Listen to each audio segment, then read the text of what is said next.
Beetroot അച്ചാർ ഉണ്ടാക്കാം. Beetroot, ഈത്തപ്പഴം, ക്യാരറ്റും മിക്സ് ചെയ്താണ് നമ്മൾ ഈ അച്ചാർ ഉണ്ടാക്കാൻ പോകുന്നത്. നല്ല ടേസ്റ്റിയായ അച്ചാറാട്ടത്. അപ്പോൾ എല്ലാവരും ഇതൊന്ന് ട്രൈ ചെയ്ത് നോക്കണേ. അപ്പോൾ അച്ചാർ ഉണ്ടാക്കാനായിട്ട് ഞാനൊരു 12 ഈത്തപ്പഴം എടുത്തിട്ടുണ്ട്. കുരു കളഞ്ഞിട്ട് ആണ് എടുത്തിട്ടുള്ളത്.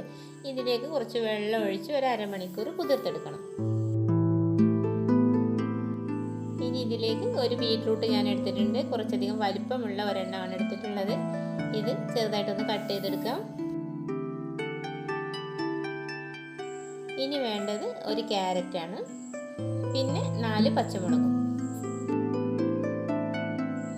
ബീട്രൂട്ടും ക്യാരറ്റും പച്ചമുളകും കൂടെ നമുക്ക് മിക്സിയുടെ ജാറിലേക്ക് ഇട്ടിട്ട് ഒന്ന് ക്രഷ് ചെയ്തെടുക്കാം. നന്നായിട്ടൊന്ന് ക്രഷായി കിട്ടിക്കോട്ടെ.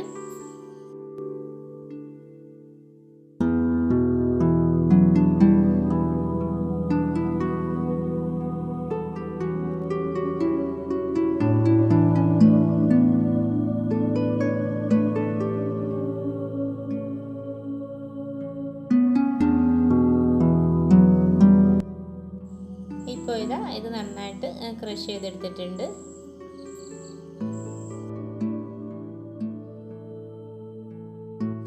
ഇനി നേരത്തെ കുതിർത്ത് വെച്ച ഈത്തപ്പഴം ഒന്ന് അരച്ചെടുക്കാം.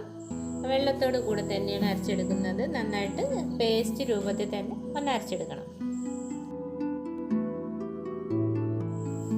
ഇനി പാനിൽ എണ്ണ ഒഴിച്ച് ചൂടാകുമ്പോൾ 1 ടീസ്പൂൺ കടുകിട്ട് പൊട്ടിച്ചെടുക്കാം.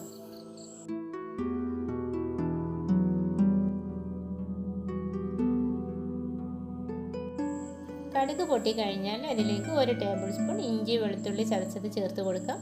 ഇത് നന്നായിട്ട് മൂപ്പിച്ചെടുക്കണം.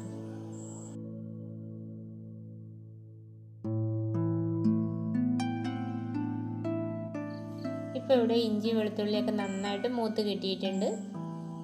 ഇനി ഇതിലേക്ക് 1.5 ടേബിൾ സ്പൂൺ മുളക് പൊടി ചേർക്കാം. മുളക് പൊടി എണ്ണയിൽ നന്നായിട്ടൊന്ന് മൂപ്പിച്ചെടുക്കണം.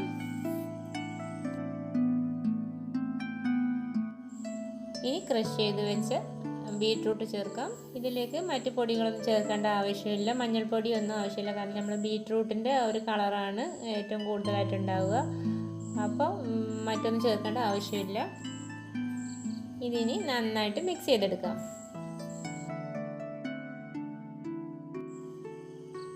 ഇതിലേക്ക് പാകത്തിനുള്ള ഉപ്പ് ചേർത്ത് കൊടുക്കാം.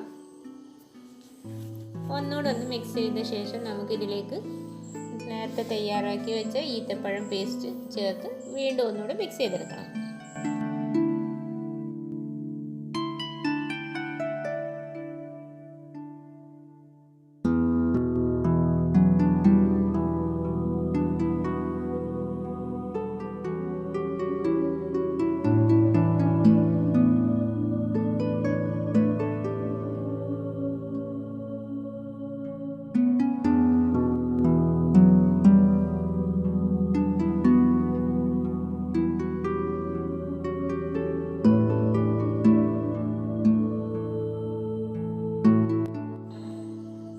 നന്നായിട്ട് മിക്സ് ചെയ്ത് കഴിഞ്ഞാൽ നമുക്കിതൊന്ന് മൂടി വയ്ക്കാം. നല്ലോണം ചൂട് മാറിക്കഴിഞ്ഞാൽ നമുക്ക് ഇതിലേക്ക് വിനാഗിരി ചേർത്ത് കൊടുക്കാം. പാകത്തിന് വിനാഗിരി ഒഴിച്ച് ഒന്ന് മിക്സ് ചെയ്തെടുത്താൽ നമ്മുടെ അച്ചാർ റെഡിയായി കഴിഞ്ഞു. അപ്പോൾ എല്ലാവരും ഒന്ന് ട്രൈ ചെയ്ത് നോക്കുക. വീഡിയോ ഇഷ്ടമായെന്നുണ്ടെങ്കിൽ ലൈക്ക് ചെയ്യാനും ഷെയർ ചെയ്യാനും മറക്കരുത്. എല്ലാവരും സബ്സ്ക്രൈബ് ചെയ്ത് സപ്പോർട്ട് ചെയ്യുക. അപ്പോൾ ഇൻഷാ അല്ലാഹ് മറ്റൊരു വീഡിയോയുമായി വീണ്ടും കാണാം.